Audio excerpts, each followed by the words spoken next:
Hello friends, welcome to my YouTube channel study with Premchand sir. Friends, अभी इससे पहले जो मैंने 2 वीडियो अपलोड किया था उसमें मौर्य वंश से संबंधित इम्पॉर्टेंट क्वेश्चन को मैंने आप लोगों के सामने प्रस्तुत किया था। उसी का ये नेक्स्ट सीरीज है फ्रेंड्स। आइए देखते हैं। फ्रेंड्स, वीडियो स्टार्ट करने से पहले आपसे एक छोटी सी रिक्वेस्ट है कि यदि आप इस चैनल पे पहली बार विजिट कर रहे हैं तो आप इस चैनल को सब्सक्राइब करें, बेल आइकन को प्रेस करें, जिससे कि नेक्स्ट आने वाले वीडियो का नोटिफिकेशन आपको समय से मिलता रहे। तो फ्रेंड्स, आइए स्टार्ट करते हैं। क्वेश्चन है, अशोक के किस अभिलेख में पारंपरिक अवसरों पर पशु बलि पर रोक लगाई गई है? ऐसा लगता है कि यह पाबंदी पशुओं के वध पर थी।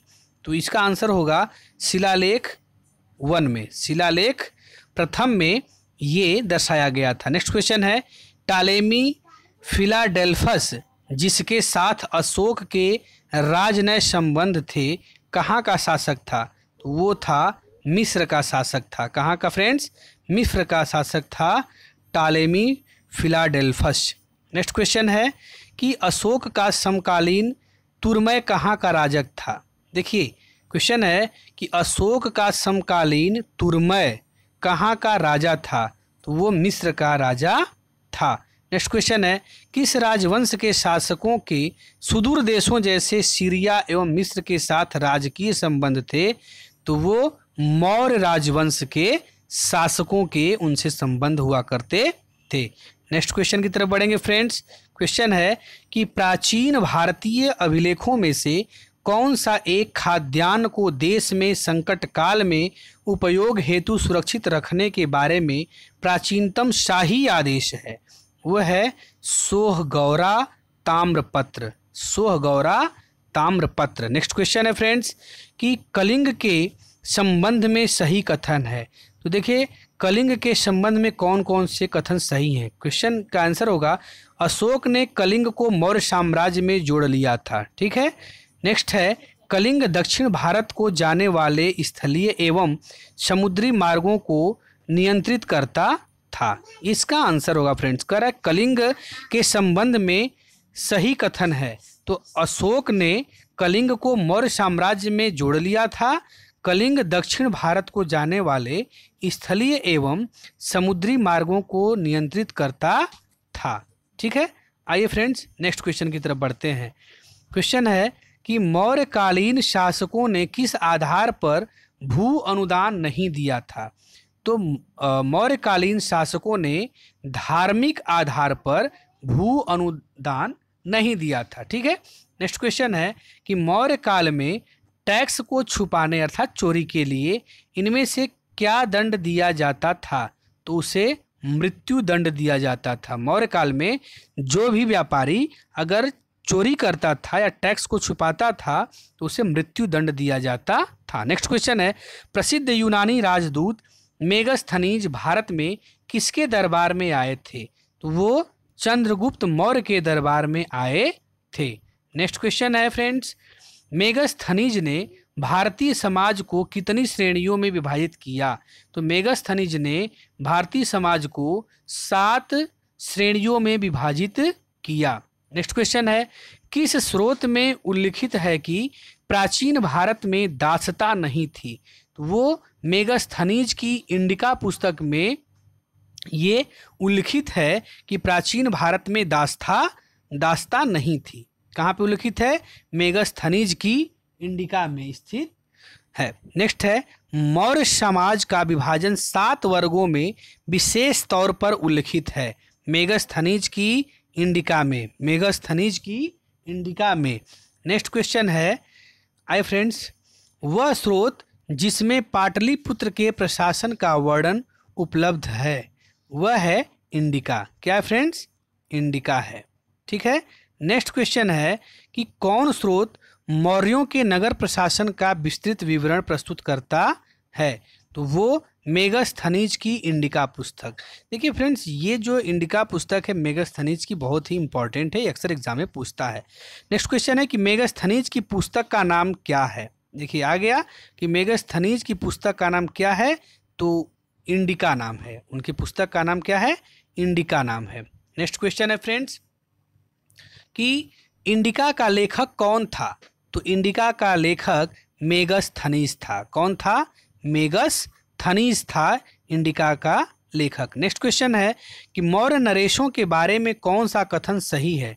उन्होंने विकास किया था संस्कृति का, कला व साहित्य का, प्रांतीय विभाजन, हिंदू कुश तक साम्राज्य। ठीक है, ये जो है विकास का सही क्रम है, ये मौर्य नरेशों के बारे में कहा जाता है। नेक्स्ट क्वेश्चन है कि भाग एवं बलि थे, भाग एवं बलि क्या थे?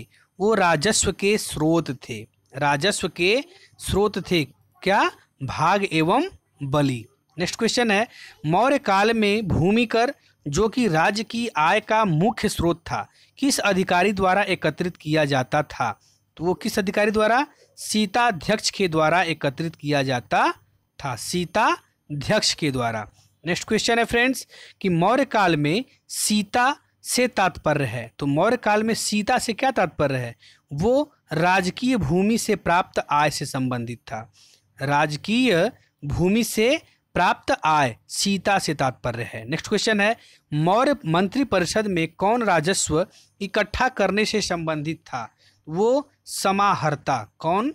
समाहर्ता। नेक्स्ट क्वेश्चन है कौन मौर्य युगीन अधिकारी तौलमान का प्रभारी था? तो मौर्य युगीन वो अधिकारी जो था, जो तौलमान का प्रभारी था, वो था पौतवाध्यक्ष, पौतवाध्यक्ष। नेक्स्ट क्वेश्चन है कि पंकोद का सन्निरोध, कह रहा है कि पंकोदक सन्निरोध मौर्य प्रशासन द्वारा लिया जाने वाला जुर्माना था, तो वो कैसा जुर्माना था? सड़क पर कीचड़ फैलाने पर। देखिए, सड़क पर यदि कोई कीचड़ फैला देता था तो उसे पंकोदक सन्निरोध ये जुर्माना लगता था।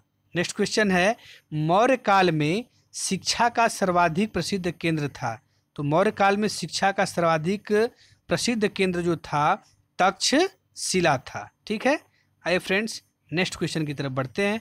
क्वेश्चन है कि कौटिल्य के अर्थशास्त्र के अनुसार मौर्यकालीन न्याय व्यवस्था में न्यायालय अस्तित्व में थे, तो न्यायालय जो थे अस्तित्व में धर्मस्थलीय और कंटक शोधन, धर्मस्थीय कंटक शोधन। नेक्स्ट क्वेश्चन है वर्तमान नगर पालिका प्रशासन का कौन सा कार्य मौर्य काल से जारी है? तो वो है जन्म एवं मृत्यु का पंजीकरण। ये जन्म एवं मृत्यु का पंजीकरण वर्तमान में जो नगर पालिका प्रशासन का जो कार्य है ये मौर्य काल से ही जारी है, मतलब अर्थात आप कह सकते हैं कि मौर्य काल से ही ये प्रक्रिया चलती आ रही है, जन्म एवं मृत्यु का पंजीकरण। ठीक है, नेक्स्ट क्वेश्चन है कि गाँवों के शासन को स्वायत्तशासी पंचायतों के माध्यम से संचालित करने की व्यवस्था का सूत्रपात किसने किया? तो वो मौर्यों ने किया था। किसने किया था फ्रेंड्स? मौर्यों ने किया था। नेक्स्ट क्वेश्चन है कि प्राचीन भारत में किस ग्रंथों में से किसमें पति द्वारा परित्यक्त पत्नी के लिए विवाह विच्छेद की अनुमति दी गई है? वो अर्थशास्त्र में। किसमें? अर्थशास्त्र में। नेक्स्ट क्वेश्चन है किसमें पुनर्विवाह वर्जित है? तो मनु स्मृति में पुनर्विवाह वर्जित है। नेक्स्ट क्वेश्चन है कि विदेशियों को भारतीय समाज में मनु द्वारा दिया गया सामाजिक स्तर था, तो वो कौन सा सामाजिक स्तर था? व्रात्य क्षत्रियों का, व्रात्य क्षत्रियों का। नेक्स्ट क्वेश्चन है व्यक्ति जो भारत में किसी न किसी समय आए वो कौन थे? मेगस्थनीज, फाह्यान, वेनसांग और इत्सिंग। ये मेगस्थनीज, फाह्यान, वेनसांग, इत्सिंग जो है वो भारत में किसी न किसी समय में आए थे। नेक्स्ट क्वेश्चन है फ्रेंड्स, आइए देखते हैं कि चंद्रगुप्त का उपनाम था। मोस्ट इंपॉर्टेंट क्वेश्चन, चंद्रगुप्त का उपनाम था सेंड्रोकोट्स। क्या था? सेंड्रोकोट्स। नेक्स्ट क्वेश्चन है बिंदुसार का उपनाम था, तो बिंदुसार का जो उपनाम था वो अमित्रघात था। अशोक का उपनाम था, अशोक का नाम प्रियदर्शी था। चाणक्य का उपनाम क्या था? तो चाणक्य का उपनाम विष्णुगुप्त था। ठीक है फ्रेंड्स, आइए नेक्स्ट क्वेश्चन की तरफ बढ़ते हैं। क्वेश्चन है कि अंतिम मौर्य सम्राट था, अंतिम मौर्य सम्राट था तो कौन था? बृहद्रथ। कौन था? बृहद्रथ। नेक्स्ट क्वेश्चन है फ्रेंड्स निम्न कथन सही है, निम्न कथन सही है कि अंतिम मौर्य शासक बृहद्रथ की हत्या उसके प्रधान सेनापति पुष्यमित्र शुंग ने की थी। देखिए कह रहा है कि निम्न कथन सही, कौन कौन सा कथन, तो इसमें कि अंतिम मौर्य शासक बृहद्रथ की हत्या उसके प्रधान सेनापति पुष्यमित्र शुंग ने की थी। अंतिम शुंग राजा देवभूमि की हत्या उसके ब्राह्मण मंत्री वासुदेव कण्व ने की और उसने राज सिंहासन हथिया लिया। आंध्र ने कण्व राजवंश के अंतिम शासक को पद वंचित किया था। ठीक है, ये सब क्वेश्चन मतलब सही कथन है।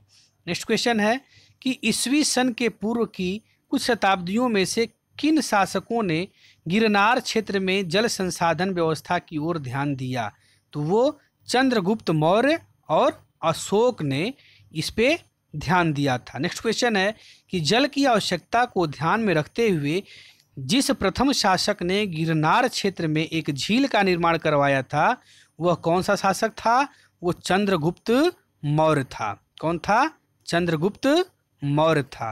नेक्स्ट क्वेश्चन है कि किस अभिलेख में चंद्रगुप्त और अशोक दोनों का उल्लेख किया गया है, तो वो अभिलेख है महाक्षत्रप रुद्रादमन का जूनागढ़ अभिलेख। क्वेश्चन को समझिए कि किस अभिलेख में चंद्रगुप्त और अशोक दोनों का उल्लेख किया गया है, तो वो जो है अभिलेख महाक्षत्रप रुद्रादामन का जूनागढ़ अभिलेख। नेक्स्ट क्वेश्चन है फ्रेंड्स कि कौन सा युग्म सही सुमेलित है। ठीक है, तो कौन सा युग्म सही सुमेलित है, लोथल, एंशिएंट डॉकयार्ड। ठीक है, सही है। Sarnath, first sermon of Buddha. ठीक है, Nalanda, great city of Buddhist learning. ठीक है, तो ये जो है सारे के सारे जो युग्म हैं वो सुमेलित हैं। ठीक है फ्रेंड्स, तो इस वीडियो में बस इतना ही। नेक्स्ट वीडियो में हम मिलेंगे, मौर्योत्तर काल के प्रश्नों को लेकर के आएंगे। तब तक के लिए गुड बाय।